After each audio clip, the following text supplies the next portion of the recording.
साला ये साइलेंसर इतना चिल्ला क्यों रहा है यार। सेकंड आया। फर्स्ट कौन आया? रैंचो। ह्यूमन बिहेवियर के बारे में उस दिन हमने कुछ जाना। दोस्त फेल हो जाए तो दुख होता है, लेकिन दोस्त फर्स्ट आ जाए तो ज्यादा दुख होता है। यह बॉलीवुड मूवी का एक सीन है जहां दोस्त अगर टॉप कर जाए तो दूसरा दोस्त को सबसे ज्यादा दुख पहुंचता है। नॉट ओनली इन बॉलीवुड, अगर आप जियो पॉलिटिक्स में भी देखें, दोस्त अगर आगे बढ़ जाए तो दूसरा दोस्त को बहुत सारा दुख होता है। जिसका लेटेस्ट जो एग्जाम्पल है वो आपको दिखाता हूँ, मगर उससे पहले चलिए देखते हैं कौन सा दोस्त आगे बढ़ रहा है और उसका स्कोर कार्ड कैसा है।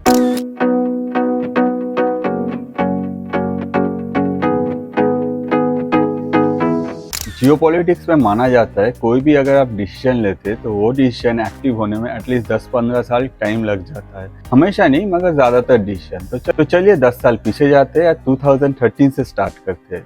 5 नवंबर 2013 इंडिया ने लॉन्च किया मॉम, मार्स ऑर्बिटर मिशन, जो कि इंडिया का फर्स्ट इंटरप्लैनेटरी मिशन था। उसके बाद आते हैं 2014 पे। मार्च 2014 पे WHO सर्टिफाइड किया कि साउथ ईस्टर्न एशियन रीजन जो है ये कम्प्लीटली पोलियो फ्री है, और इस रीजन में इंडिया भी आता है और India completely polio free country बन गया। उसके बाद आते हैं 2015 पे। 2015 में इंडियन गवर्नमेंट ने नीति आयोग फॉर्म किया, national institute of transforming India, और इसी साल 9 अप्रैल को मुद्रा बैंक लॉन्च किया कि आगे जाके जितना भी स्मॉल बिजनेस इंडिया में ग्रो करना चाहता है उन लोगों को फाइनेंस प्रोवाइड किया इंडिया के ग्रोथ के लिए।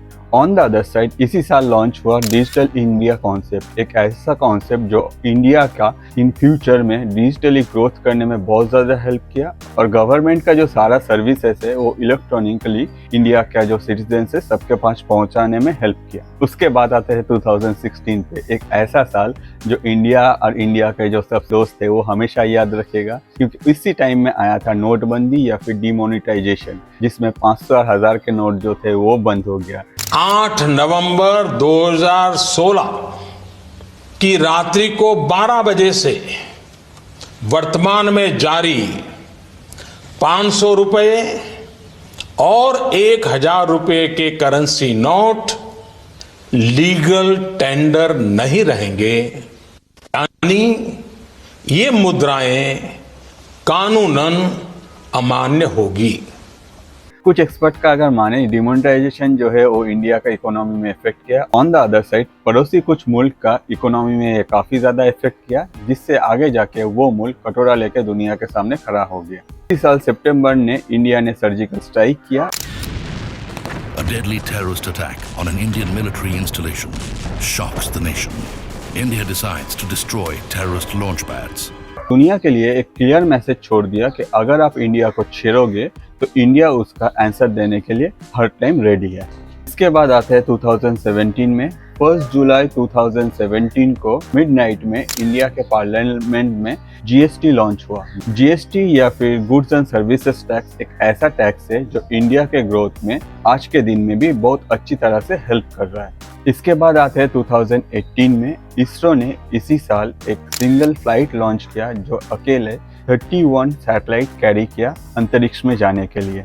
इसके बाद 2019 एक ऐसा साल है जिस साल इंडियन पार्लियामेंट के तरफ से एक नया रूल बना और 1 अगस्त 2019 से ट्रिपल तलाक को इलीगल घोषित कर दिया गया। भाई हम इस्लामी कानून पर निर्भर हैं और हमारे लिए जो भी कुरान हदीस की रोशनी में फैसला होगा हम उसको मानेंगे। नेक्स्ट ईयर 2020 जिसमें हम लोग का पीएम नरेंद्र मोदी जी ने राम मंदिर का फाउंडेशन स्टोन लेड किया, जो आगे जाके दुनिया के लिए एक मैसेज था कि इंडिया में अगर आप कोई भी इशू को रिलीजियस टैग लगा के इंडियन लोगों के बीच में कोई दरार लाना चाहते हो तो इंडियंस जो है उसका डिसीजन लेता है, और इंडियन लॉ के हिसाब से जो डिसीजन होता है हर इंडियन वही फॉलो करता है। इसी साल 3 सितंबर में इंडियन गवर्नमेंट में हम लोग का पड़ोसी मुल्क का जो एप्स था वो इंडिया में बैन कर दिया। लगभग 118 एप्स को एक साथ बैन कर दिया गया था। नेक्स्ट ईयर है 2021। दुनिया इस साल को मेनली कोरोना वायरस के लिए याद रखता है। On the other side India ने इसी साल अपने तरफ से 2 वैक्सीन अप्रूव किए, और यही वैक्सीन को नॉट ओनली इंडियन में सर्कुलेट किया, ऑन द अदर साइड मैत्री वैक्सीन इनिशिएटिव लिया, जिसमें मोर देन 110 कंट्रीज में ये मैत्री वैक्सीन इनिशिएटिव के अंदर ये जो वायरस का वैक्सीन है वो हम लोग सप्लाई किए। उसके बाद आते हैं 2022। पीएम मोदी ने कोची से INS विक्रांत लॉन्च किया, जो कि इंडिया का पहला एयरक्राफ्ट लिफ्टर है। इसी साल इंडिया में 5G टेलीकॉम सर्विस लॉन्च हुआ और टेक्नोलॉजी में इंडिया कैसे ग्रो कर रहा है ये दुनिया को पता चल गया।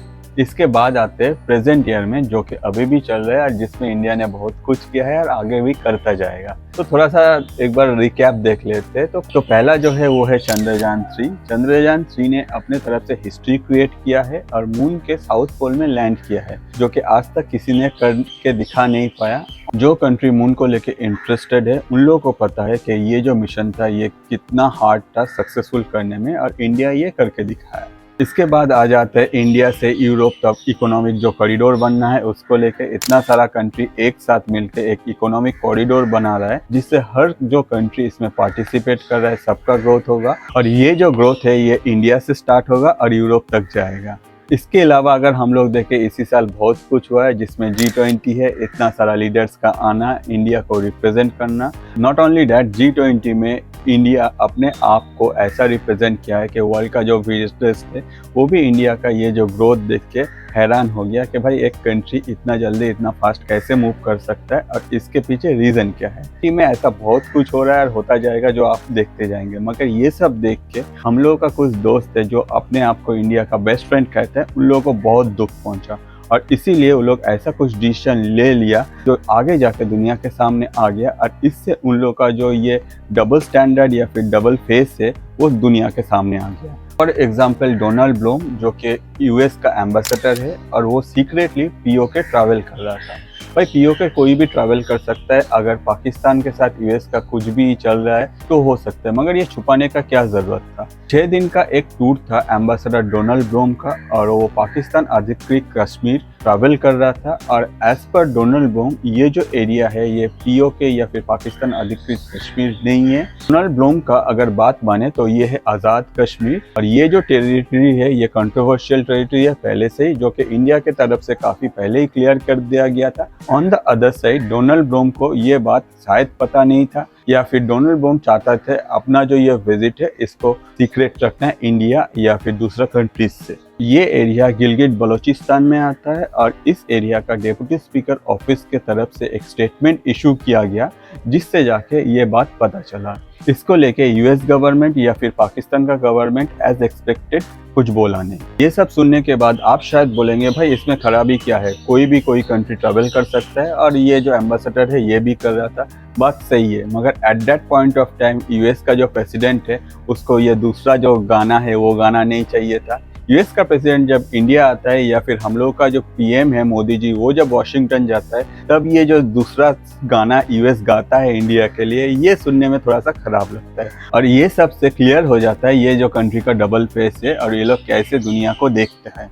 नॉट ओनली दैट, इसके बाद आते हैं हरदीप सिंह निज्जर का डेथ लेके, जो कि एक इंडिया के तरफ से क्लियरली कहा गया एक टेररिस्ट है। On the other side Canada का पीएम अपना पार्लियामेंट में खड़ा होकर इंडिया को ब्लेम किया हरदीप सिंह निज्जर का डेथ लेके। एक चीज बताइए, एक पीएम अपना पार्लियामेंट में खड़े होकर इतना बड़ा ब्लेम कैसे दे सकते हैं अगर उसके पास कोई प्रूफ नहीं है। आज ये इंसिडेंट को लगभग 10 से 12 दिन हो गया, तभी भी कनाडा के तरफ से इंडियन गवर्नमेंट को कोई भी प्रूफ नहीं दिया गया। On the other side Canada five eyes group के मेंबर है, जिसको मेनली जो डोमिनेट करते हैं वो है यूएस। और कहा जा रहा है यूएस के तरफ से कनाडा को इंटेलिजेंस शेयर किया गया है फाइव आई ग्रुप में, और जिससे कनाडा का जो पीएम है वो अपने तरफ से पार्लियामेंट में जाके ये बोल दिया है। ऑन द अदर साइड अभी तक कनाडा के पीएम कोई भी प्रूफ पब्लिक नहीं कर पाया। तो चलिए दोस्त का नेक्स्ट गिफ्ट जो है उसको एक बार चेक कर लेते हैं। डिजिटल इंडिया के अंदर इंडियन गवर्नमेंट में आधार कार्ड लॉन्च किया है, जो कि आइडेंटिफिकेशन के लिए यूज होता है। ये आधार कार्ड जो है मेनली बायोमेट्रिक से यूज होता है, जिसमें आपका फेस रीड किया जाता है या फिर आपका जो आईज है वो रीड किया जाता है या फिर आपका जो फिंगरप्रिंट्स है वो रीड किया जाता है बायोमेट्रिक्स वे से। New York based global investor service Modi's ने इंडिया का जो आधार है इसको लेकर कंसर्न शो किया है। मोदीज का कंसर्न है एस्टैब्लिशिंग ऑथराइजेशन और बायोमेट्रिक रिलायबिलिटी को लेके। मोदीज को जानना था एक कंट्री जिसमें क्लाइमेट ऐसा रहता है उसमें ये बायोमेट्रिक जो ऑथेंटिकेशन है ये कितना जेन्युइनली काम करता है और ये कैसे हो सकता है। इसी का आंसर इंडियन गवर्नमेंट ने अपने तरफ से दिया और क्लियर कर दिया कि एग्जैक्ट क्या हो रहा है। ये आधार ऑथेंटिकेशन जो है ये कॉन्टैक्टलेस भी हो सकता है, जिसमें ये आपका फेस रीड कर सकता है या फिर ये आपका जो आई है वो भी रीड कर सकता है। और यही आइडेंटिफिकेशन यूज किया जा रहा है इंडिया का डिजिटलाइजेशन में। आज के डेट में बहुत सारा ऐसा ग्रोइंग कंट्रीज है जो ये आधार या फिर इंडिया का जो यूपीआई रेवोल्यूशन है इसको फॉलो करना चाहते हैं और आगे जाके वो लोग अपने कंट्री में भी यही सेम चीज़ इम्प्लीमेंट करना चाहते हैं। ऑन द अदर साइड हम लोग का जो दोस्त है उसी को ये बट खटक रहा है और वो अपने तरफ से इतना कंसर्न है हम लोग का ग्रोथ को लेके। इस G20 में भी जितना सारा कंट्रीज आए थे उनमें से ज़्यादातर कंट्री इंटरेस्टेड था कि ये जो डिजिटल इंडिया के अंदर कॉन्सेप्ट है जिसमें आधार है या फिर यूपीआई है ये कैसा ग्रो कर रहा है। आज के डेट में यूपीआई ट्रांजैक्शन दुनिया में एक रेवोल्यूशन लाया है और ज़्यादातर कंट्रीज अपना जो ये ट्रांजैक्शन है ये यूपीआई में शिफ्ट होने का कोशिश कर रहा है। आगे जाके वो लोग अपने कंट्रीज में भी जो ट्रांजैक्शन है वो उसको सेफ और सिक्योरली कर पाए। तो ग्लोबली अगर देखें इंडिया का ये जो ग्रोथ जर्नी है ये काफ़ी इंटरेस्टिंग है और इंडिया हमेशा अपने तरफ से एक कदम आगे जाके कुछ स्टेप ले रहा है जो शायद हम लोग का जो दोस्त है उन लोगों को अच्छा नहीं लग रहा है और इसीलिए दोस्त कुछ ऐसा स्टेप ले रहा है जिसमें इंडिया का जो काम है उसमें अपना टांग अड़ा रहा है और इंडिया को रोकना चाह रहा है। मगर ये पॉसिबल नहीं है। आज के डेट में इंडिया वर्ल्ड में 5th लार्जेस्ट इकोनॉमी है और होपफुली बहुत जल्दी इंडिया 3rd लार्जेस्ट इकोनॉमी बन जाएगा। तो इससे पता चलता है कि इंडिया का जो ग्रोथ है ये हमेशा ऊपर की तरफ जा रहा है। ऑन द अदर साइड जो कंट्रीज इंडिया का इस ग्रोथ में अपना टांग अड़ा रहे हैं उन लोगों के लिए क्लियर मैसेज इंडिया के तरफ से है कि भाई अगर साथ आओ तो वेलकम, अदरवाइज फिर कम। हम लोग अपना जो ग्रोथ का जर्नी है ऐसे ही चलाते जाएंगे और अगर आपको ये वीडियो देख के लगता है कि मेरा भी चैनल का या फिर मेरा भी कुछ ग्रोथ होना चाहिए तो हम लोग जैसा क्रिएटर के लिए आपका सब्सक्राइब बटन में क्लिक करना, आपका ये वीडियो अपने दोस्तों के साथ शेयर करना ही रोजी रोटी है। तो आप अगर चाहे बस सब्सक्राइब बटन में क्लिक करके या फिर ये वीडियो को शेयर करके हम लोग को फीड कर सकते हैं और मैं एक्सपेक्ट करूँगा आज आप वो काम मेरे लिए करेंगे। आज के लिए इतना ही। ऐसे इंटरेस्टिंग टॉपिक को लेकर मैं फिर हाजिर हो जाऊंगा। मैं अतनु, थैंक यू।